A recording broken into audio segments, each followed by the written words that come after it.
relationship and sex educator based in South Florida. I work with individuals and couples to help build deeper, more fulfilling, intimate connections. My approach blends modern science with somatic coaching, breath work, and Eastern wisdom. And today, we're going to explore the connection between mental health and intimacy. I'm going to introduce you to practical tools for mindful sex and the ways to overcome barriers to pleasure. So let's dive in with curiosity, compassion, and open mind.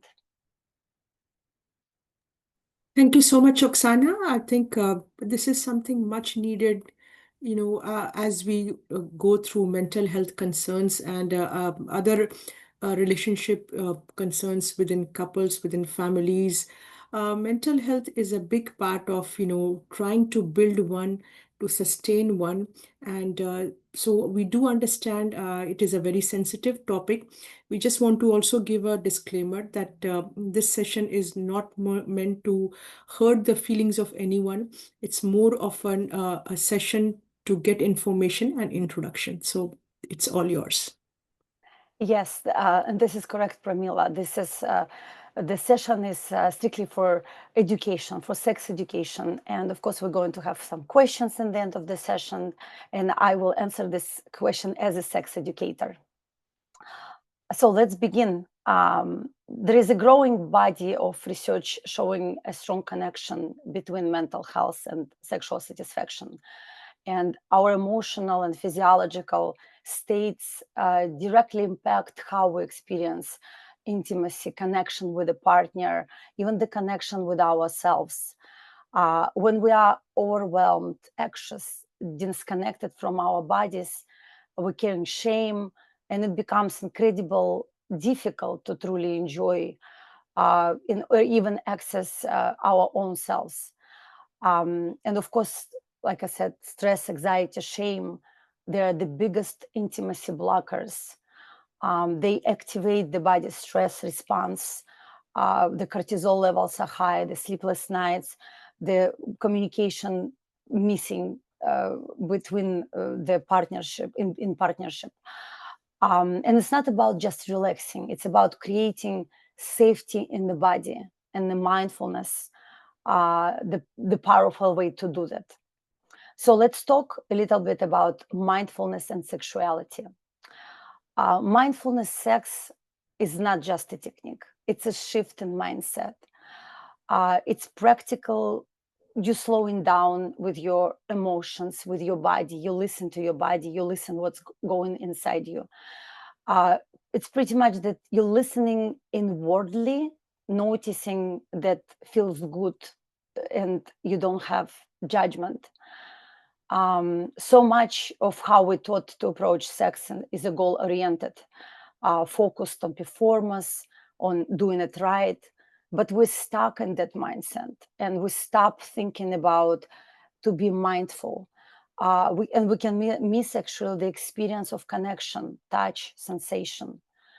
Mindfulness sex invites us to let go of destination and explore the journey. It creates space for authentic pleasure, not just physical, but emotionally, energetic. It also helps us to connect more deeply with ourselves, to discover ourselves or without our partner, nourishing our safety, the truth. It's a beautiful thing. And there's so many good techniques uh, to do to connect with ourselves or with our partners. Mental health has a profound impact on our intimate lives, whether we realize it or not. Many of the challenges we face in the bedroom do not begin in the body, they begin in mind. And neuroscientists always say that the mind, our brain, is the most sexual organ because everything starts with there, with the processes, with thinking, with the processes, what's going on around, what's going on inside. Let's start with performance anxiety. They show up that overly focused on doing it right or meeting certain expectations rather than feeling what's really in the moment.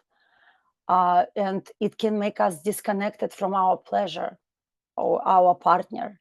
We stop thinking about our partner, we stop thinking about ourselves. The next one is negative body image. It's another major barrier, I think. If you cut up how your body looks, it's very difficult to fully experience how your body feels. It's a major disconnect. You may hold back, cover up, but your brain response is not good for feeling. The next one is distraction and lack of presence. Our minds are often busy thinking about to-do lists, what's going on, what happened in the past, let's process this, let's process that. That mental noise pull us out of our own experience of pleasure. And of course, it's sad, the body and the mind feels disconnected.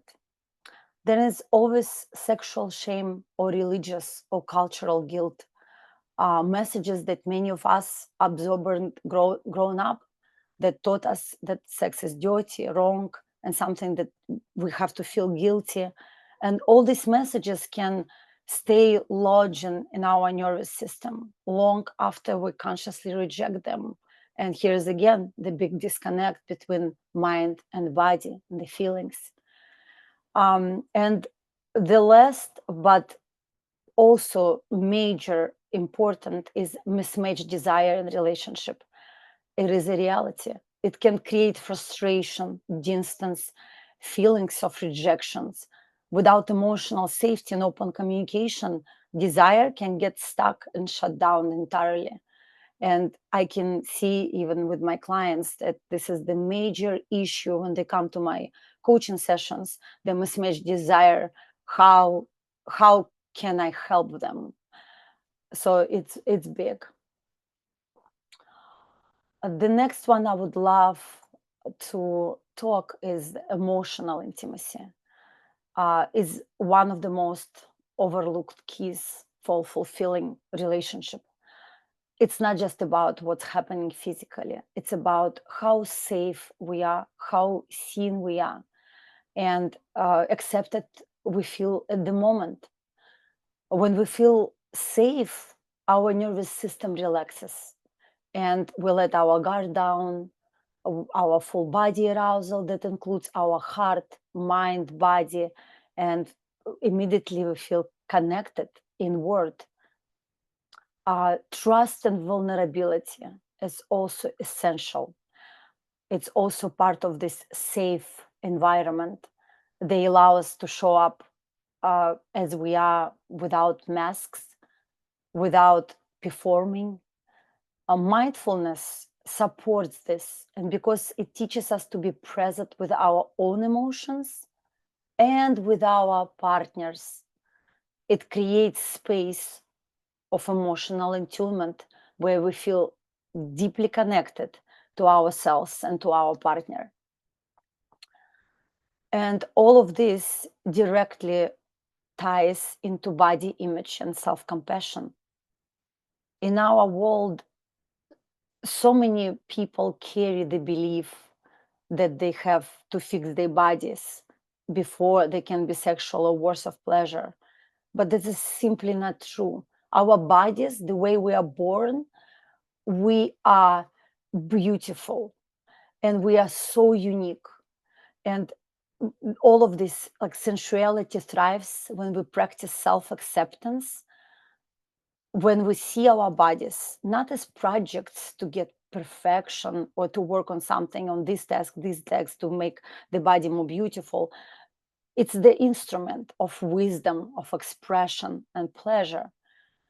And reconnecting with the body, we can start with the small practices, just mindful touch, mindful meditations, mirror work. There is so many sensual movements, even dancing. All of this, we connect the mind, the body, and the soul. And all of these are acts to reclaiming our own relationship with the sensual self. because we are sensual. Our body wants to feel sensual. They want this touch. And when emotional intimacy and body acceptance come together, it creates the powerful foundation for authentic, deeply satisfying sexual connection. And if both partners come into relationship and they work on their mindfulness, they have this strengths to build the relationship, and it's very, very helpful to grow as an individual in your reconnecting with your body for start. Next, I would love to teach you how to do a mindful pause. It's called 1 minute body scan exercise. It's a great exercise, especially when you stress out, when you have a stressful day and you just want to reconnect. You simply spend 1 minute to body scan just to simply reconnect, and you're going to feel comfortable right away. So you're going to be closing your eyes and bring attention gently to the top of your head, and then slowly begin scanning down through the face, neck, shoulder, chest, belly, and all the way to toes.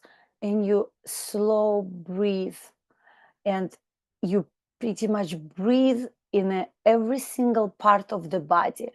This way, you're losing your tension. You feel in the warmth, tingling.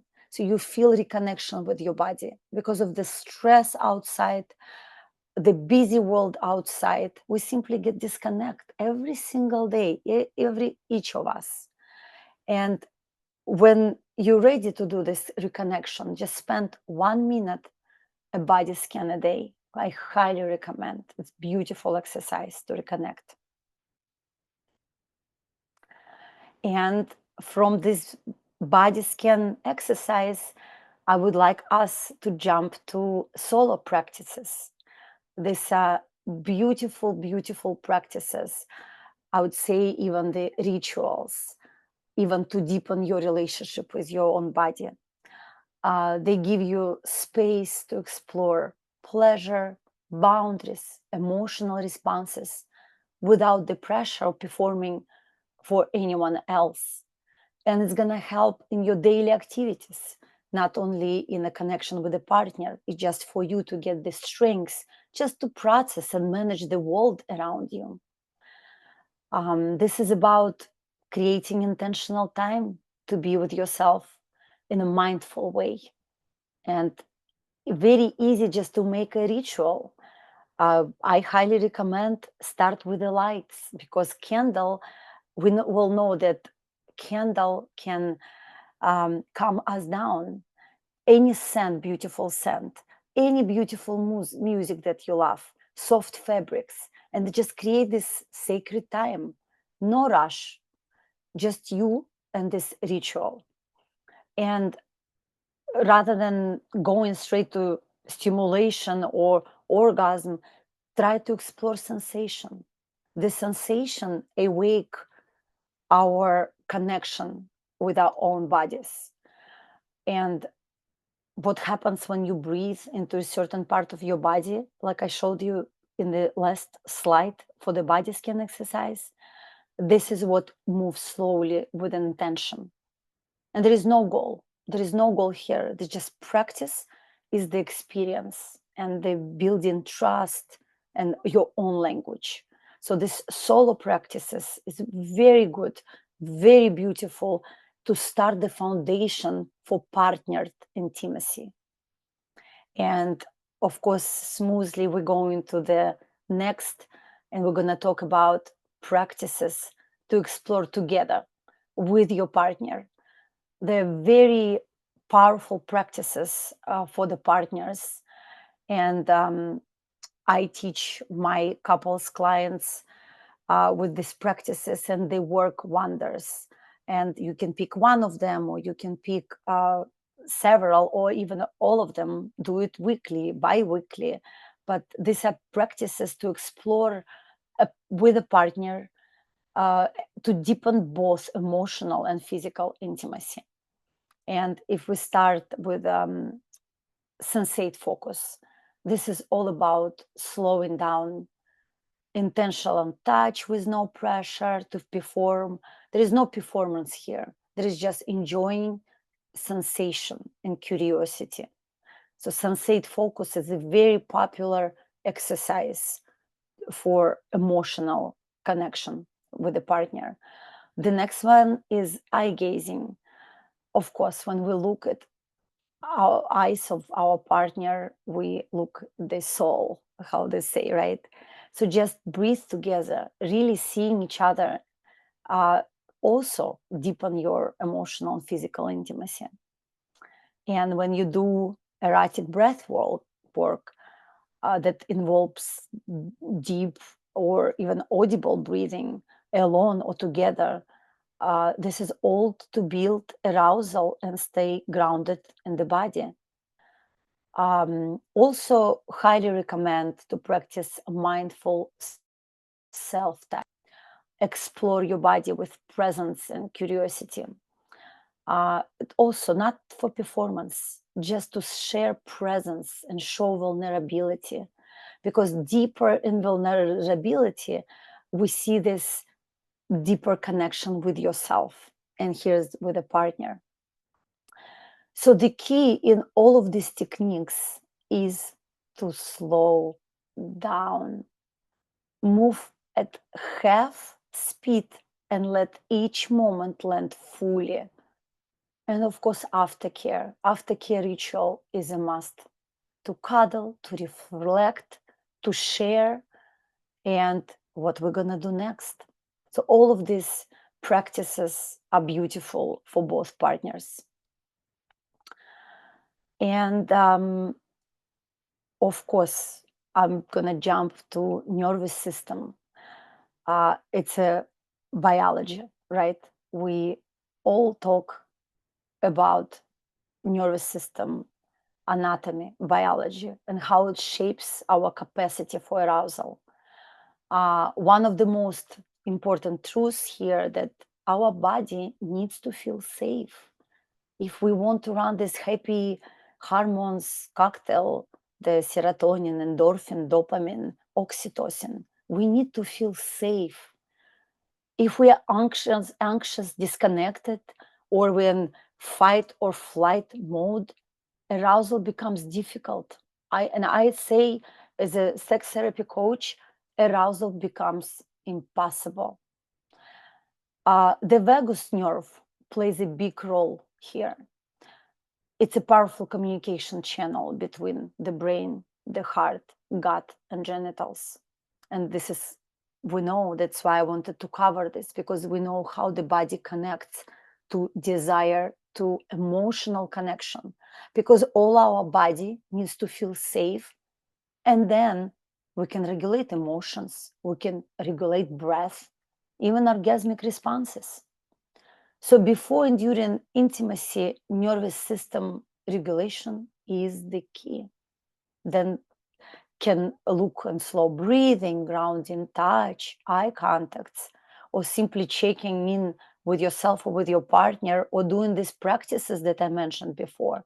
But the key is nervous system regulation. So these little things, we can help our body, we can help our mind. And I also would love to introduce to one of the best vagus nerve breath practice. I'm sure you always know the square breathing exercise. So this is similar like this. But when we breathe and concentrate our breathing, we do not produce cortisol. And this practice is beautiful, and I say one of the most powerful practice to regulate your nervous system. So I'm just gonna give you a couple of steps to do it. We're gonna start with finding a comfortable position, and we can lay back or find your seat, And then slowly inhale through the nose for the count of 4. And then we're gonna hold our breath gently for 2 counts. And then exhale through the mouth, audible, like sigh for count of 6. And you're gonna feel good right away. And if you do this exercise for 2 minutes, this is proven that your nervous system starting being regulated, starting being running on a healthy neurotransmitters. So I just wanted to share this exercise, and it's wonderful. This exercise is a wonder. Um, Now would like to talk about how we going to reclaim our erratic story. We all grow up absorbing cultural messages about that sex should look like this, or this is the performance, this is how it should feel. And all these scripts often center performance, perfection, and external validation. And they can leave us disconnected from our real life, from our real desire. And mindful sex actually gives us a chance to rewrite all that narrative. We can come back to our truth. What can actually feel good to me? What do I want to explore? And pleasure is so personal. No media can give you advice, right? And what anyone else says it should be, it's all about what you feel right in your body, in your terms, with your music. This is how you discover yourself. And the most importantly, pleasure is your birthright. You don't need to earn it or justify. You have it. This is how you're born. So, and we're gonna connect to mindful sex because it's for everyone. It's the regardless of relationship status or identity. If we're single, it's a chance to connect with our own body and desires. If we partnered, it deepens empathy and emotional connections. Yeah, if we're in an open relationship or any type of relationship like Pali, mindfulness help us to stay grounded, present, and clear in your communication. So, in the core, mindfulness sex is about presence. It's about support intimacy in any relationship structure. And big part of mindful sex are boundaries, consent. And at the heart of, like I said, at the heart of sex is consent. It's not just a checkbox. It's about deeply in tune with your own yes, no, and maybe. Nobody can tell you what you cannot do, can do. This is only you. So mindfulness helps you notice what feels right in the moment and gives you permission to change your mind. Consent is a living conversation, ongoing, all the time, honest and grounded in mutual respect. And it begins with listening to yourself first. This is how the consent born. I would like us to talk about building a mindful sexual life and what does it mean. And it's actually supporting your erotic well-being, not leaving it to a chance. This can be as simple as scheduling time for pleasure, just like you would for exercise or rest. Let go for expectations or pressure to perform. Nobody have to look certain way. Amazing tools I can recommend: the journaling, meditation, mirror work, all of these tools to explore the desires and deepen self connection. And of course, don't forget the basics, our basics, the joyful movement, laughter, rest, this all nourish your sexual energy. It all feels you beautiful, connected. And finally, working with a sex and relationship coach, with a therapist, can also support and clarity and new ways to connect with yourself and with your partner. Because just sometimes it's very hard to reconnect.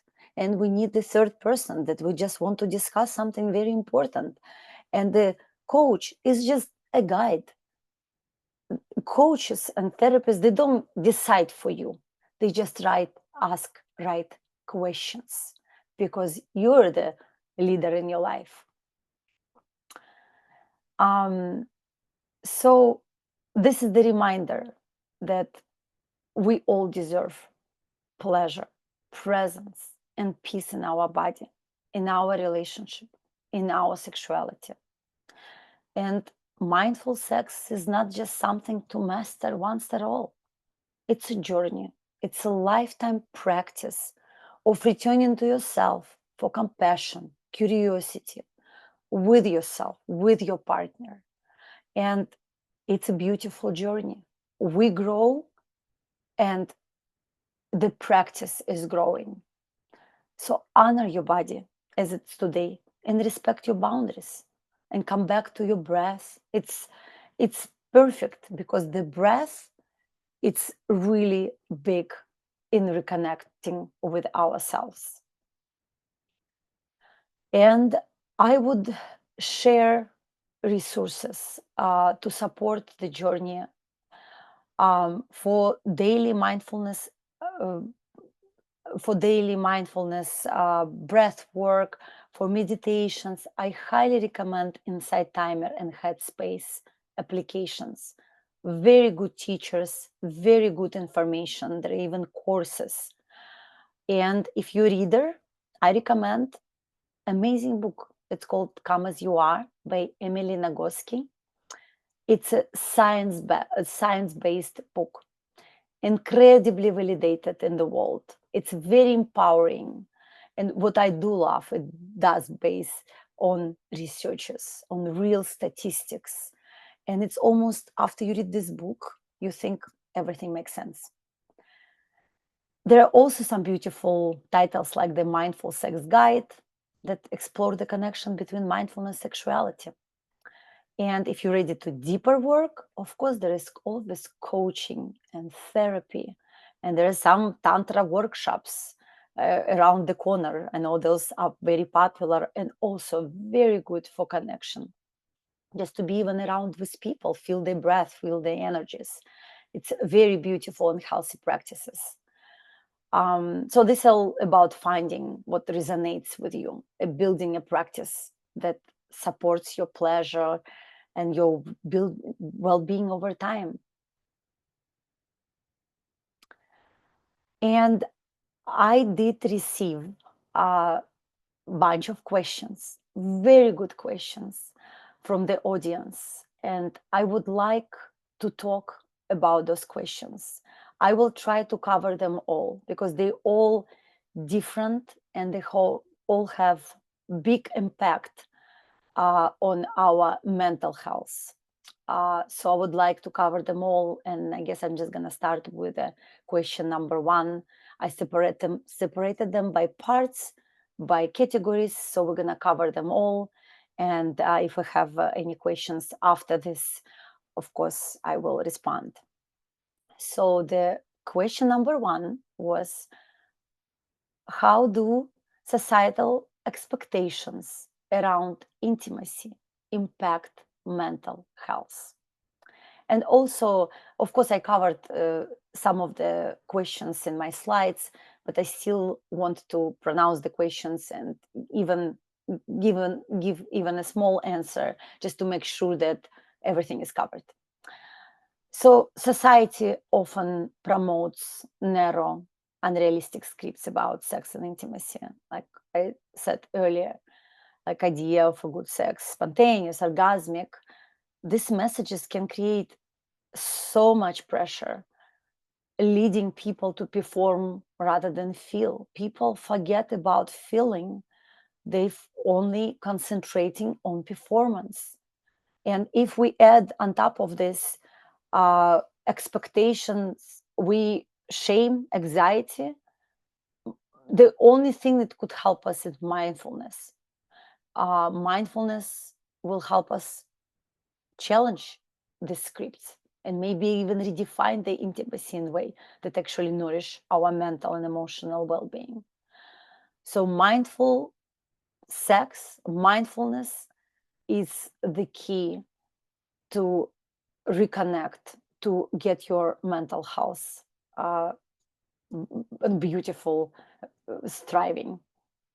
The second question is, in what ways can intimacy affect self-esteem and body image? Intimacy can be deeply healing and also deeply wounding, depending on the level of emotional safety, right? And when we feel accepted and cherished during intimate moments, it can reinforce positive self-worth and body acceptance. But if intimacy is disconnected and transactional, it can reinforce insecurity and body shame. So let's go back to those practices that I taught you guys. They can teach us to relate to our bodies with compassion and curiosity, with care, and even, like I said, to rewrite our story that we tell ourselves about our worth, right? The next question will be number 3. How do past experiences with intimacy influence current relationship and mental well-being? And we're gonna go back to our nervous system, right? Our nervous system remembers everything. And if past experience involve betrayal, rejection, or neglect, those emotional feelings, imprints can resurface in new relationship.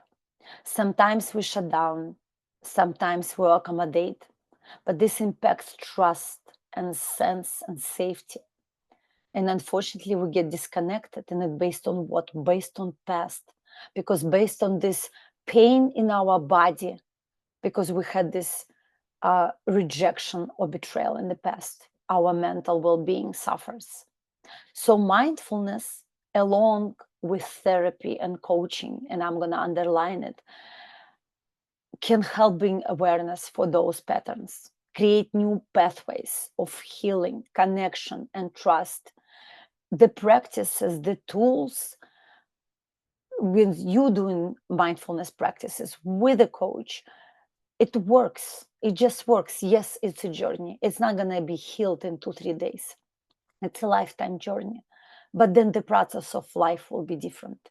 And you're going to feel happy and happy and happy. The next question I'm going to cover, number 4. What role do boundaries play in maintaining health, intimacy, and mental health? Boundaries are not walls, they're just clarity to me. They allow us to say what's okay, what's not okay, and what do we need to feel safe and respected. So, in intimate relationship, clear boundaries foster trust, reduce resentment, and just support emotional regulation. When boundaries are unclear or ignored, people often experience emotional burnout or disconnection. Mindful intimacy honor boundaries moment to moment with consent as an ongoing mutual conversation that have to be revisited and revisit. It's not just one time we talk and then 20 years pass, we never go back. It's ongoing process because we grow and our mental health changing. The next question I would like to cover is number 5. It's a very good question, like all of them, but it's just Amazing questions here. How can individuals prioritize emotional intimacy while maintaining their own mental health needs? Well, it all starts with self awareness. Regularly checking with your emotional capacity, being honest about your needs, like face yourself, and recognizing when you need space to regulate or recharge. And we all need space. We're humans and we live in the worlds. There are a lot of external factors, right? And emotional intimacy is not about giving all of yourself, it's about sharing from a grounded, resourced place. And mindfulness help us slow down, notice our limits, and communicate with clarity and care. Remember those exercises. Connect with yourself, solo practices. And mindfulness supports mutual vulnerability while still protecting your own being. I'm going to switch to the next part two questions. And here's about this part is about more traumas and the healing. Um, Question number one: how can past traumas impact as an individual's ability to form intimate connections? Trauma can create emotional, physical disconnect. It may lead to fear, numbness, avoidance, or closeness. Traumas can hit the body parts big. So the nervous system stays on alert, making trust and vulnerability feel unsafe. So big issue we have it's with trust and vulnerability because we constantly process the thoughts because in the past it was a trauma. And smoothly we go into the second questions. What strategies can help rebuild trust and intimacy after trauma?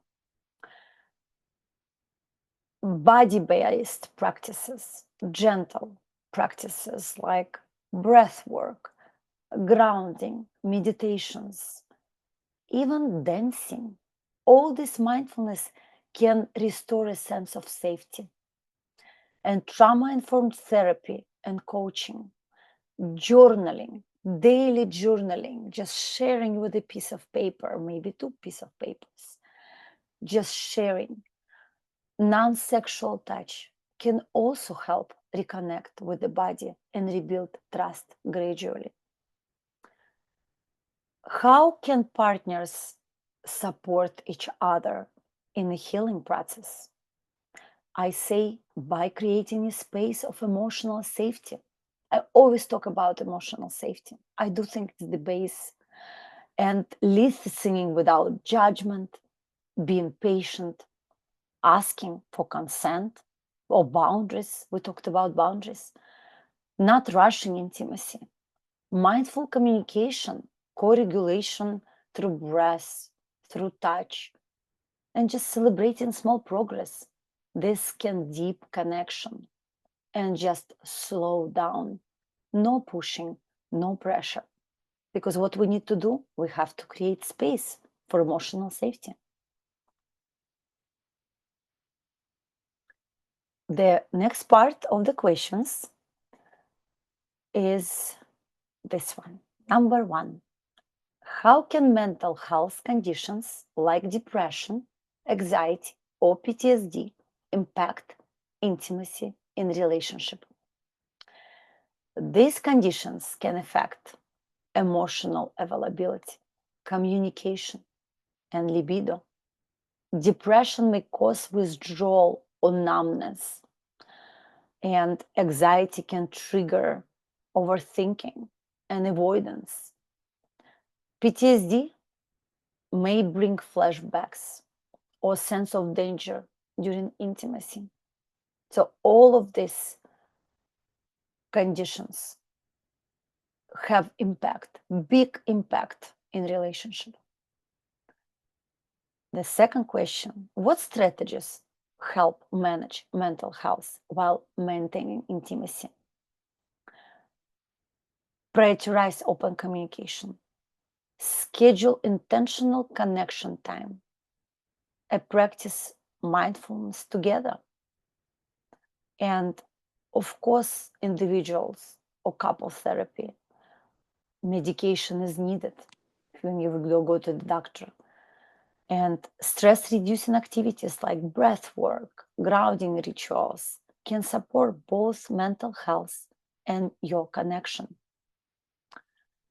And the third question in this part is, how can partners support each other mental health needs while nurturing their relationship?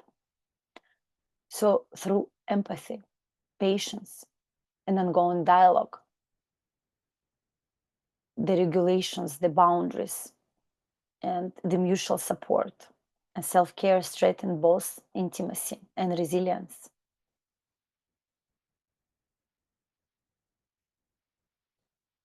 And the part 4 questions, we're going to start with number 1.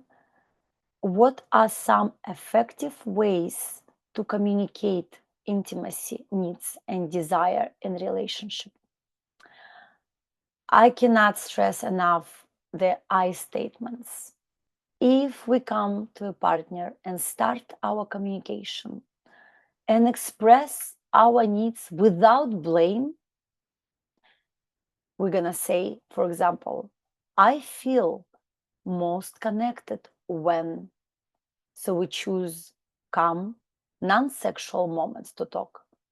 We have to be specific, honest, but open to feedback. And regularly check ins create safety on ongoing conversations. Just try it. I feel, I feel, and the partner will feel. And then question number 2, how can couples navigate differences in intimacy, needs, and expectations? So, acknowledge that differences are normal. We just have to approach it without judgment. Maybe with curiosity, I highly recommend. Approach it with curiosity. Explore compromise. Can intimacy look different? Emotional, physical, sensual? Use tools like scheduling intimacy, exploring new forms of connection, or working with a coach or therapist. They are you the best guide for you if you're looking for help. What role does active listening play in building and maintaining intimacy? Active listening builds trust and emotional safety. It's showing your partner that they're seen and heard. So when your partner starts with I feel statement, it means that you are in a listening mode right now. Listen without interrupting, reflecting back what you heard, and validate the emotions. Even you don't agree, just because they started I feel statement.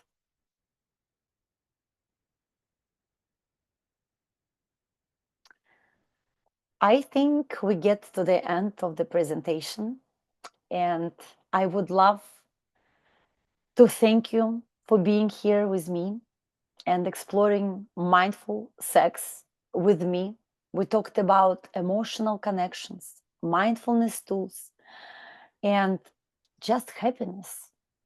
And I hope you found inspiration and practical tools to take forward to your journey. And I would love to keep this conversation going. So feel free to reach out anytime with questions. I have a QR code on this slide. I have all my information, and I'll be very happy to help. You can find me online and contact through my links. Whether it's coaching, workshops, or resources, I'm here to help. And now I'm happy to open the floor to your questions. Thank you so much, Oksana. It indeed has been a very, very informative session, and you addressed each of those questions which we had received in different ways, and we had curated based on the questions that we have received. I hope it will be okay if we can share this information Yes.